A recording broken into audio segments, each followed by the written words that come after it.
เนื่องในโอกาสเฉลิมฉลองวันสร้างตั้งสหพันธ์แม่หญิงลาวครบรอบ71 ปีแผนกสหพันธ์แม่หญิงของการเมืองกลุ่มใหญ่การเมืองกองทัพได้จัดกิจกรรมอย่างเพื่อสุขภาพอยู่กระทรวงป้องกันประเทศในวันที่24 กรกฎาคม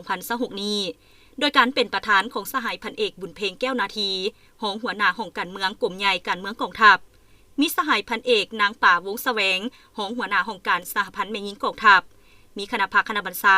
ต่างหน้ากลุ่มองค์การกองคณะนำสหพันธ์แม่หญิงบรรดาฮักฐานหน่วยพร้อมด้วยน้องแม่หญิงทั่วกลุ่มใหญ่การเมืองกองทัพเข้าร่วม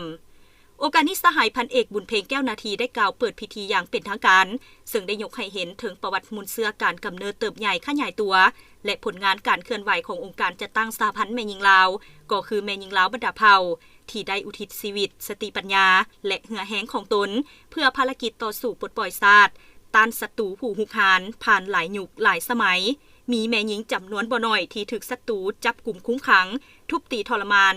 แต่แม่หญิงก็เด็ดขาดบ่ยอมจำนนยอมเสียสละเลือดเนื้อเพื่อชาติอย่างอุกอาจกล้าหาญมีแม่หญิงลาวหลายทานหลายสหายได้รับนามยศเป็นวีรชนแห่งชาตินักรบแข่งขัน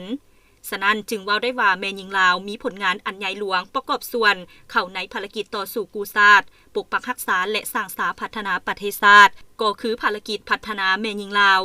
ตลอดระยะ71 ปีผ่านมาแม่หญิงลาวทุกทั่วหน้านับแต่ขั้นศูนย์กลางลงฮอดท้องถิ่นฮักฐานได้พร้อมกันอุทิศสติปัญญาเหือแหงเข้าในเวียกงานอย่างบ่ฮู้อิดเมื่อยกิจกรรมในครั้งนี้บ่เพียงแต่เป็นการเฉลิมฉลองวันประวัติศาสตร์ของแม่หญิงลาวเท่านั้นทั้งเป็นการส่งเสริมให้ขบวนการออกกำลังกายการรักษาสุขภาพของน้องแม่หญิงให้มีความเข้มแข็งสร้างความสามัคคีฮักแพงและความรักชาติฮักกองทัพประกอบส่วนเข้าในการปรับปรุงกองทัพให้มีความเติบใหญ่เข้มแข็งทันสมัยอย่างบ่หยุดยั้ง